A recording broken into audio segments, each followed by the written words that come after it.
Michael, est-ce que tu as eu peur de devenir fou en prison?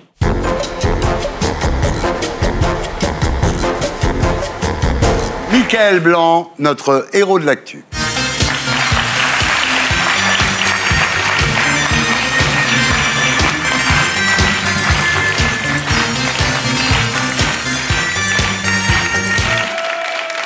Michael Blanc, bonsoir. Il y a 13 ans, bonsoir. Ton père, Jean-Claude Blanc, était mon invité sur le plateau de Tout le monde en parle pour nous raconter ton arrestation à Bali en 1999 et ta condamnation à perpétuité.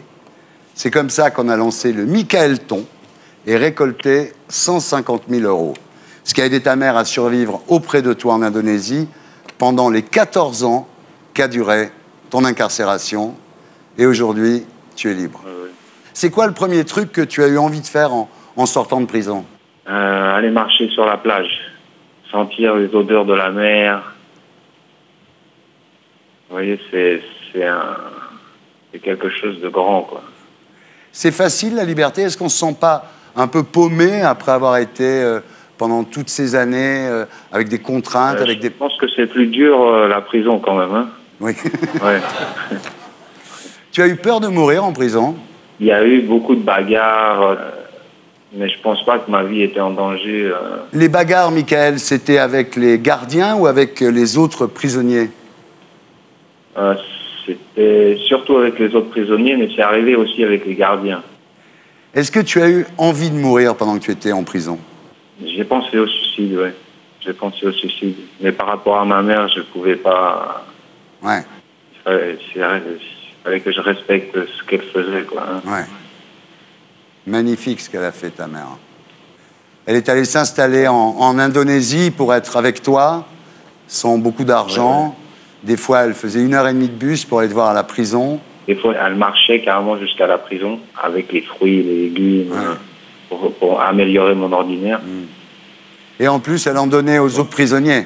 Oui, oui, oui. Elle passait... Comme là, à Jakarta, il y avait 3 prisons les unes après les autres, donc elle allait voir des détenus, leur donner à manger. Michael, est-ce que tu as eu peur de devenir fou en prison?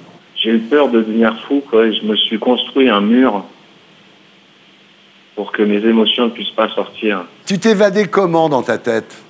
Au début, c'était plus avec les bouquins, parce qu'on n'avait pas le droit à la télé, on n'avait pas de DVD. Donc c'était beaucoup de bouquins regardés par les barreaux de la fenêtre. Après, j'ai eu une télé, donc c'était beaucoup plus facile. On regardait des films. Quel est le livre qui t'a le plus marqué pendant toutes ces années? Le livre de la vie et de la mort tibétaine. Alors, Michael, tu dois rester en Indonésie jusqu'en 2018. Que pouvons-nous faire, nous, ici, pour t'aider à vivre ces 4 années et peut-être à permettre que ta peine soit écourtée? Je pense que politiquement, un échange de prisonniers pourrait être possible.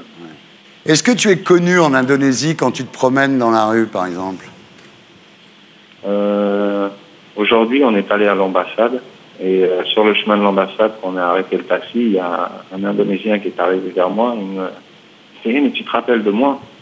On était en prison ensemble. » Et ça fait 3 jours que je suis dehors, donc je pense que je vais rencontrer beaucoup d'Indonésiens comme ça. Oui. Quand tu vas revenir en France, quelle est la première chose que tu veux faire? Voir la famille. Ouais. Est-ce que tu sais ce que tu as envie de faire de ta vie maintenant? C'est assez dur à répondre vu que là, j'ai 4 ans à faire en Indonésie, donc je vais commencer une vie. Et dans 4 ans, il va falloir que j'arrête cette vie pour en recommencer une en France. Ouais. Donc c'est assez difficile de projeter... Ouais.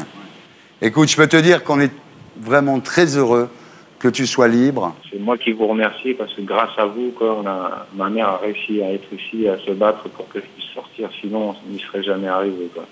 On peut la voir, Hélène? Donc, elle est à côté de toi? Vous, elle est à côté de moi, oui. Elle est un peu timide. Venez, Hélène, venez qu'on vous applaudisse.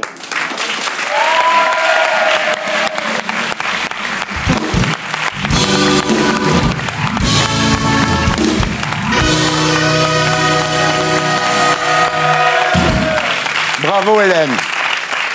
Bravo pour ce que vous avez fait, puis j'espère qu'on aura l'occasion de vous voir très vite. Je serai très heureuse. Et je vous remercie infiniment pour tout ce que vous avez fait pour nous. Ça me fait tellement plaisir. Au-delà de tout, merci. Merci et bravo encore. Au revoir à tous les deux. Profitez-en. Et pour être sûr de ne rien rater de Inalarditube, abonnez-vous et mettez un pouce bleu.